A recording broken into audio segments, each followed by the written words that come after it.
and welcome to the Automotive Tech Deep Dive podcast. My name is Sudhi Uppuluri, the CTO of Computational Sciences Experts Group and the host of this podcast, where I explore the science and technology in the automotive industry with the experts, but without the jargons, in simple, plain English, so all of us can understand the nuances of the emerging technology. Take a listen. Trevor, thank you very much for talking with me. It's great to be here, chatting it up. My favorite topic, mobility. Yeah.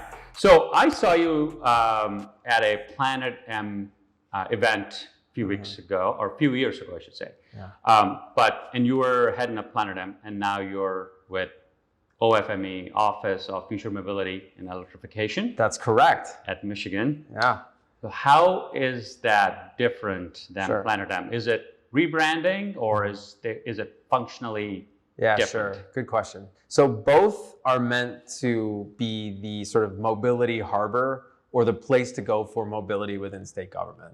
So PlanetM a few years back was very much focused on industry development. So connecting startups and big corporates and tier ones and OEMs, right, focusing on the business side of mobility and sort of the technology deployment side of mobility to get this stuff out there in the world. And so PlanetM, under this new administration, Governor Whitmer's administration, graduated up into its own state office of future mobility and electrification. How cool is that?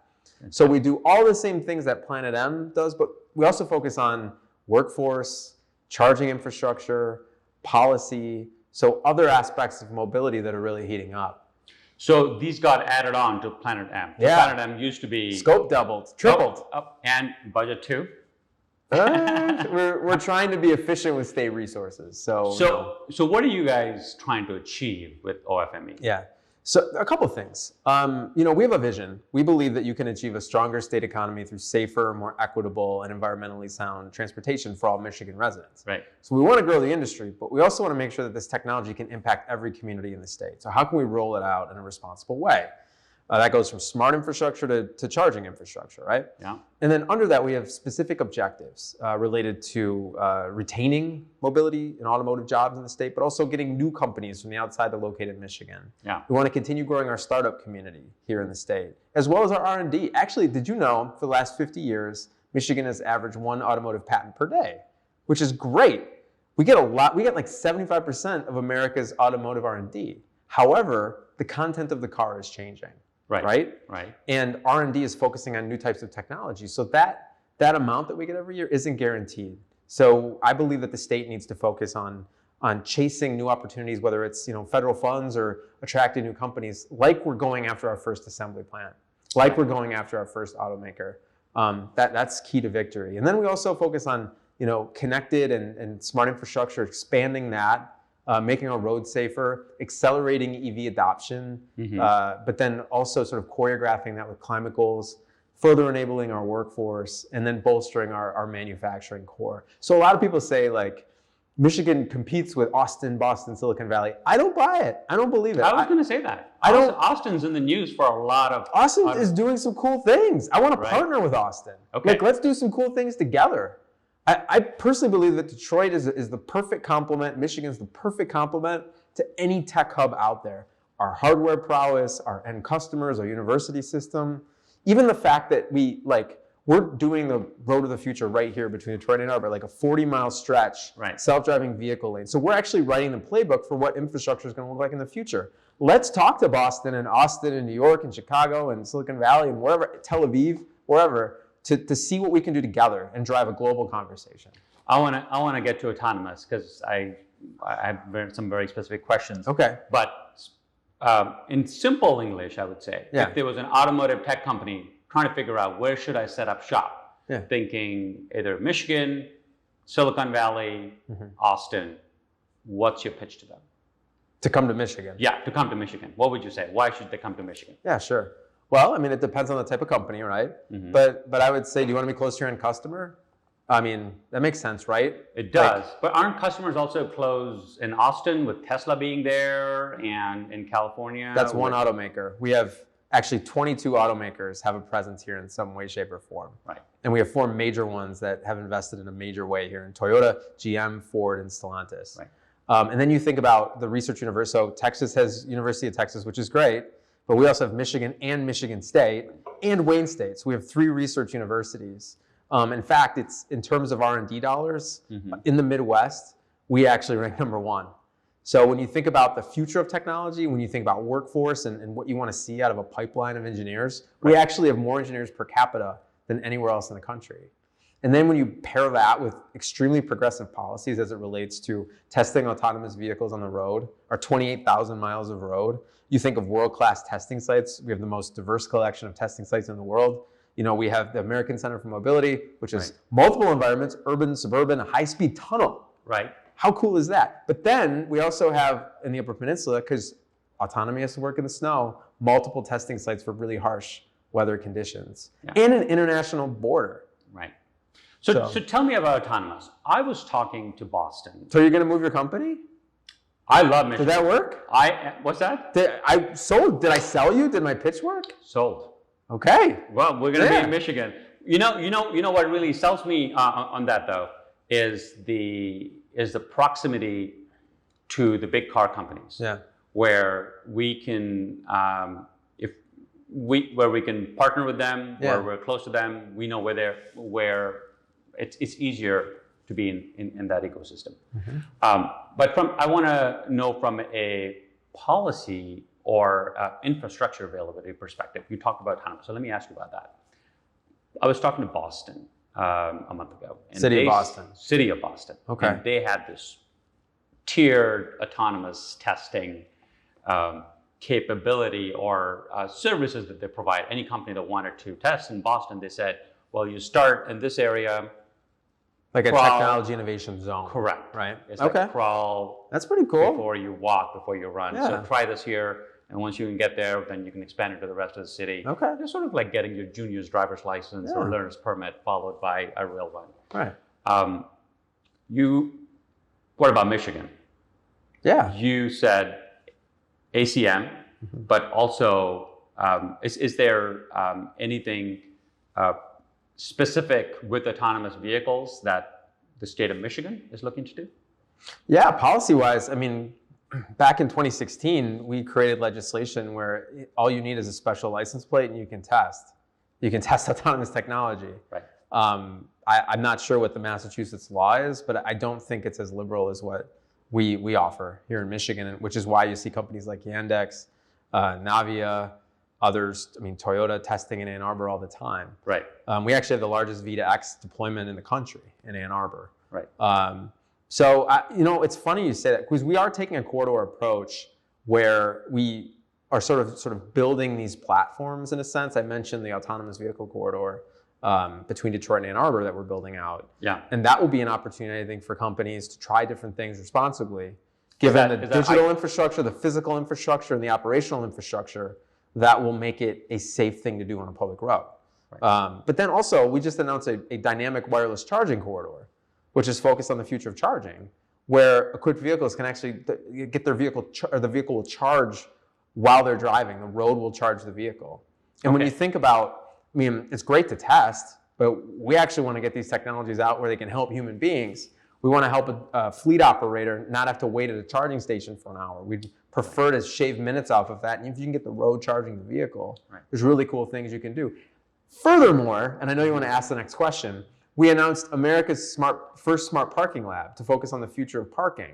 Okay. And so beyond just testing, in a certain zone or in a particular stretch of road or on a particular stretch of road, we actually are looking at the future of parking.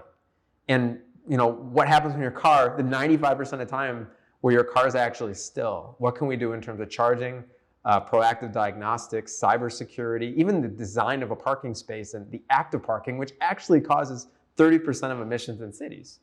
So we're trying to take all different aspects of testing and deployment. I appreciate the Massachusetts and Boston model. I'm going to look into it. That sounds pretty neat. Maybe there's something we can do in Detroit. Yeah. But I think in terms of the state and the whole sort of portfolio of testing options, I still think we're the best state in the country. Cool. Tell me more about that dynamic charging thing. I had not heard about that, and that's really cool. Yeah. What's the corridor? Is it one of the... We don't know yet. So we're in the RFP process right now. Oh, right. So we think it's going to be somewhere in Southeast Michigan. It'll be a test bed, a public road, which we would hope to scale over time. that would have sort of, it depends on the technology because we're going to have different companies that are coming in, but the technology actually exists in Sweden, Israel, looking at it in Italy, and other states are looking at it as well. So, we're just ahead of other states. Indiana's doing some really cool things there. Florida's talked about it. But in Michigan, where it's like, we don't want to just talk about it, we want to act. Right. Which is why the RFP's out there, the funding's ready, and we're waiting to see what types of technologies come to the table to make this a reality. Got it. So when you're looking at mobility, is there a particular area you're focusing on? I've heard different frameworks. ACES is one framework: autonomous, connected, electrified, and shared. Right. And some people say, well, that's not the right way to look at it. Perhaps an ISA framework, which is to say it is infrastructure and then the systems below them, and then you have the application layer on top of it. But from your perspective, like, what are the focus areas or pillar, and which ones are bigger? Yeah. People. PPP. All right. Like, my structure, our state structure is human focused. Okay. And I think that touches autonomous, connected, shared, and electric. I wouldn't say that we have a particular structure as much as we have guiding principles. Okay. That focus on people, that are human centric. I just don't want to develop tech for tech's sake. Right. And I want things to fit into our existing frameworks or systems for movement of people and goods. Mm-hmm. So first of all, creating a system that effectively links what we have already, and then overlaying that with new technologies in a way that can actually help someone get to a doctor's appointment quicker, or helps a senior citizen get to the grocery store, or helps someone get to work faster, to the airport faster, whatever it is, right? That's the first thing.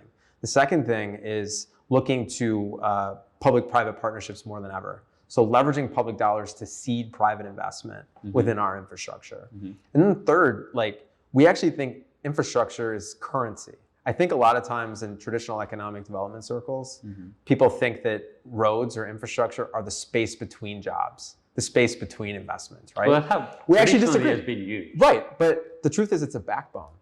It's a backbone. Good infrastructure, whether it's the grid, whether it's your water, whether it's new types of roads or ways to get places faster. I mean, that's a core strategic advantage. It's a currency to create community vitality and ultimately investment in jobs. And then finally, we believe in progressive policy frameworks, which is why we have a governor-appointed council that's made up of OEMs, tier ones, unions, universities, legislators, state department directors that meet monthly to literally disrupt. Like, what state government entity just exists to disrupt? That's pretty cool. If you don't do it, somebody else will do it. So the goal is to literally look at our state laws and look what we're doing now and say, how can we do it better? Right. Like, and we actually just released our annual report that has like 20 or so policy recommendations that hit on everything from transit to electrification to the future of CAVs. So that, going back to your original question, I think we embrace ACES. We look at other sorts of ways to sort of look at layers of infrastructure. Like, I forget the other acronym you were saying. Like, we embrace all that, but truly we operate off of one vision and multiple guiding principles that tell us sort of what to chase, where to chase, and then we wrap all that around in sort of this human-centric focus. So what does success look to you from a metrics perspective? Is it number of jobs created in Michigan? Is it number of outside capital coming in? Or it depends on the category, right? I think as it relates to growing our industry, net new jobs, high wage, high skill jobs, software engineering jobs, retaining jobs. I think transitioning our existing industry that has been world-class at internal combustion engines, transitioning them to electric powertrains, autonomous stacks, things of that nature. And then thinking about the next sort of great company, the billion-dollar unicorn that we hope is started in Michigan. I think there's certain metrics around net new risk capital that we need to grow, company starts, number of tech commercialization.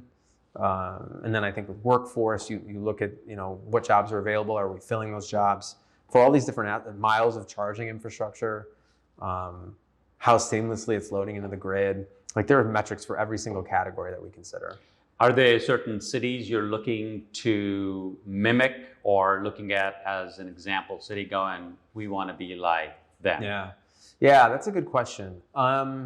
So as a state, we typically look at other states. Right. I think there are aspects of other states that we say, oh, that's really cool. Right. I mean, Texas is doing some really innovative things to attract companies. I think their marketing has effectively positioned themselves as like the center of the tech revolution.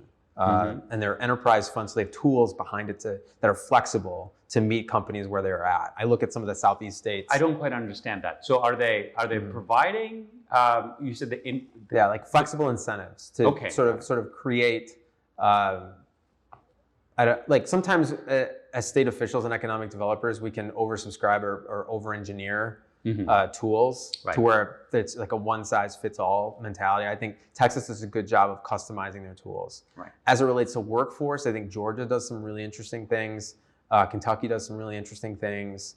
Again, customize it to the company.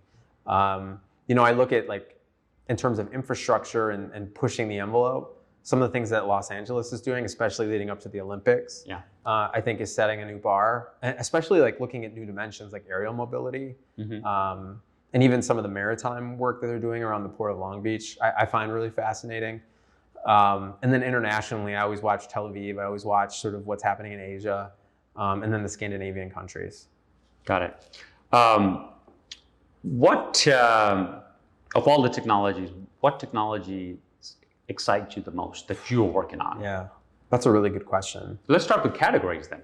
In electrification space, what do you look at and say, well, I wouldn't say it's a particular technology. I mean, inductive charging is really interesting to me. I think demand response technology is really interesting to me. So if the grid goes down, having energy storage systems that allow for like a school bus to store energy and drive over to a nursing home to power it. Yeah. I always use that example, but I think electrification in crisis can be, I think, something that saves lives, but then also in practice, it's something that can achieve new revenue channels for things like school districts, which is why I use the school bus example.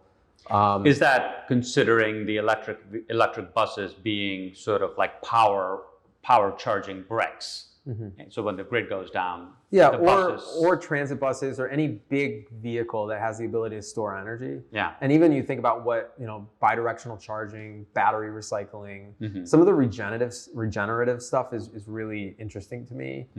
Also, I mean, that's on the technology side. With electrification though, I get most excited about the corporate partnerships, like the calls I'm getting from companies that I didn't think were interested in Michigan that want to do stuff here. Like, I think the business side of electrification is super fascinating. Oh, interesting. Yeah. Interesting. And that's all related to the concentration of automotive companies that are here? No. Combining with, or the work that your office is doing and the incentives. Yeah, I think it's, but number one, I think it's a mixture of both. Yeah. I think it's a mixture of having the industry naturally here and even local companies wanting to push the envelope as it relates to charging. Right. I think it helps that we've had like a consistent drumbeat of really interesting infrastructure projects or really interesting ecosystem projects, whether, I mentioned a couple of the things we were doing earlier around parking and taking corridor approaches. We just announced the Lake Michigan electric vehicle circuit, for example, which is essentially reinventing the American road trip. So a lot of times, like in the 80s, like, ecotourism was it's been hot since, right? Right. But we always talk about eco-friendly resorts. But what about, again, the space between the resort and your home? Like, why can't that be greener? Right. And so the thinking is like, okay, can we create a route that's green, an electric vehicle route? And in process, at least in the Detroit area, a lot of people are like, I don't want to buy an electric vehicle, so can't drive it up north. Well, systematically rolling out equitably rolling out charging infrastructure is exactly the right role a government should play. Right. And then you pair that with just really smart policy. Like, we just announced a 5-state MOU with Minnesota, Wisconsin, Illinois, Indiana, and us to sort of share best practices and create essentially a consistent experience, whether you're in Indianapolis, Minneapolis, or Detroit. Right. And everywhere in between. So it shouldn't, charging infrastructure cannot just be a state thing. Right. Like, think about what if the interstates were a state thing? Right. Like, think about how much they would change when you crossed over into certain, geographies. I don't ever notice it except for road quality sometimes. Right. But the truth is, like, it's generally very consistent. This stuff consistency takes work, and it takes states talking and not competing with each other. What what are our blind spots? What are we not thinking about? So when you look at each of these, each of the technologies and the spaces that people are working on, you look at that, you look at it and say, well, why aren't people working on this? Or we need to work on X. Yeah, that's another great question. You're just knocking them out today. I've been thinking about this for a while. I think that there's a few. When I've been talking to people lately, I've been trying to emphasize that, when in this town, when you hear autonomous, connected, shared, and electric, those aren't just descriptors of vehicles. Yeah, those are technology platforms that are engaging, disrupting all industries on planet Earth. Yeah, healthcare, consumer goods, defense, aerospace, whatever. Right. So I think we need to leverage our automotive advantage to chase other industries and get them here. Right. We can do more of that.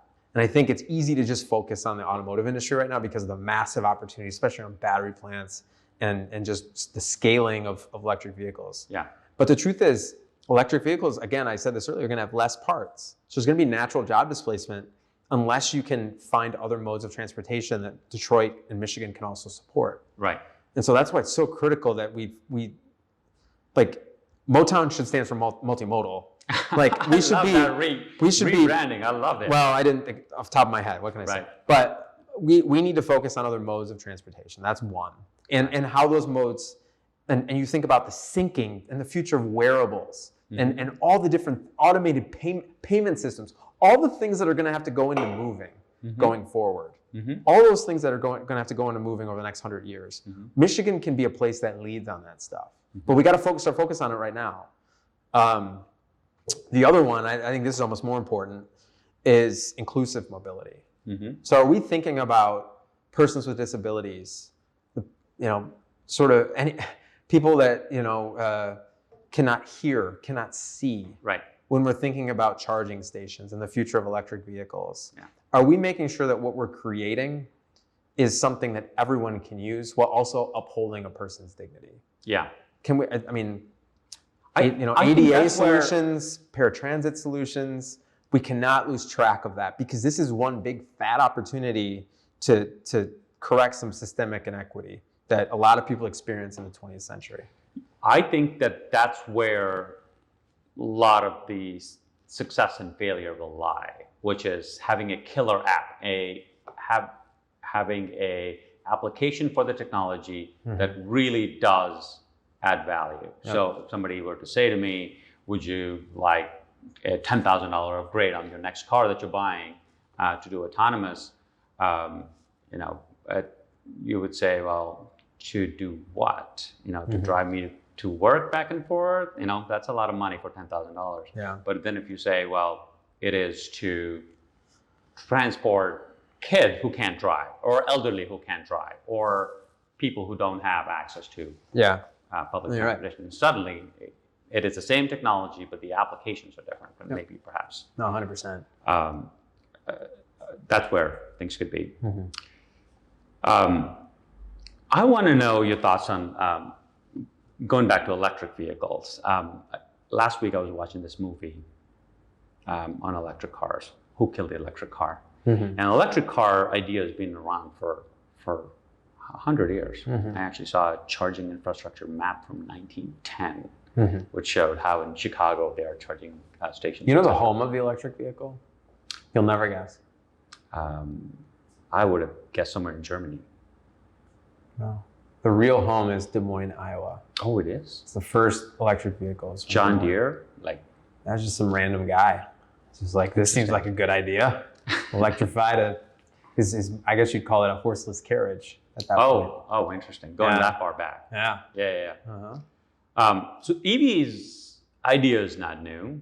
It's been around. Yeah. And it has had some false starts. EV1 being one and all.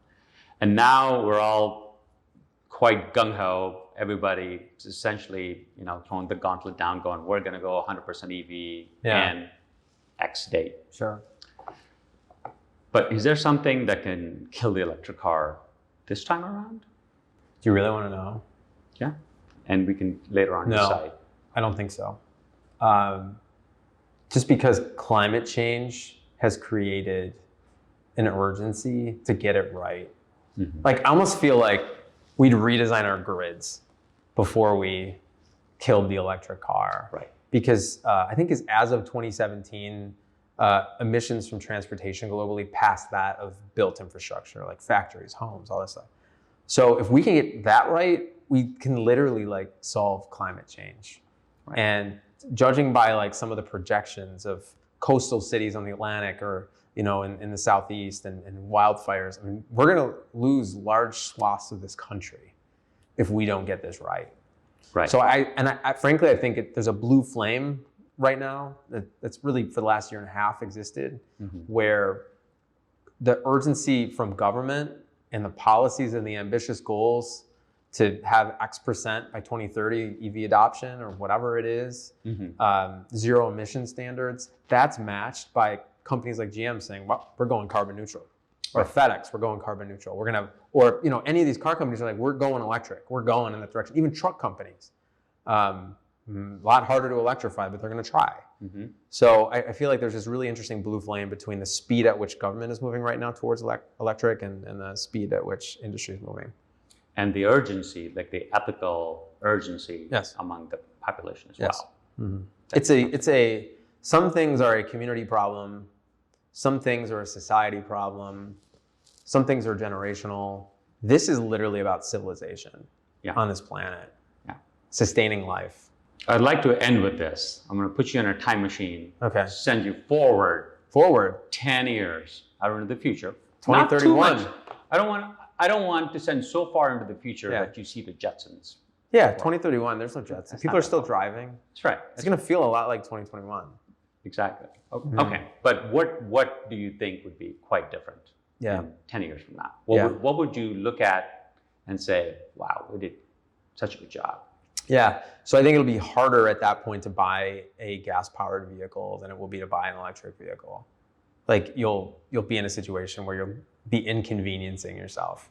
So no incentive needed. Like naturally numbers work. No, there could be some incentives, but I just think, based on where the stock of vehicles are, supply of vehicles, based on like the models and the sexiness of the models, and just based on charging infrastructure and all the things you'll get from buying an electric vehicle, and the pressure to do it, because it's almost going to be like part of a cause as climate change worsens. I think it's going to be normal. In terms of autonomy, I think that you will begin to see things normalize around passenger autonomy, like highway driving, valet parking. Certain sections of cities will begin, and most progressive cities in the world, begin to be shut to drivers because there will be better ways to move with autonomous and micromobility solutions. I think that aerial mobility, drones will be a lot more common, but I also think drones aren't going to be like, drones are annoying. Like the sound they make when you're on a beach and you just want to, like, you're taking in nature, and then you hear the zzz. So I have to imagine that the sound of drones is eventually going to get better, but I still think that they're going to be for special things, but there's a good chance that at any point over highway as you're driving, you might see a drone. Yeah. What else? There's probably some other things. I think we'll begin to talk about dimensional mobility, meaning like underground mobility. I think we'll begin to understand that just using land to move around is probably not the most efficient way to do things. I don't know what that looks like. Yeah. But I do think that streets are going to return to humans. It's going to be humans first, people or cars second. Right. Interesting. Yeah. And I'd love to see insides of the city be more restrictive for vehicles, like London does it. So unless you live in London, you got to pay to drive into the city. So it like reduces the number of vehicles and congestion. I think that in a lot of the country, things aren't going to seem much different outside of having an electric vehicle, feeling like it's normal, and charging being something that's routine. But I think the flags will be planted in some of the most forward-thinking regions and cities in the world to say this is what the future could look like. And you're going to begin to see some really compelling evidence, data-wise, of the power of technology to prevent accidents, deaths, and congestion. And I think once those are made more known and people begin to see the quality of life and frankly, how responsible technology can be with privacy and data. I think the 2030s is going to be a decade where people begin to really get comfortable with a new way of moving. And that's when you're going to see autonomy take off.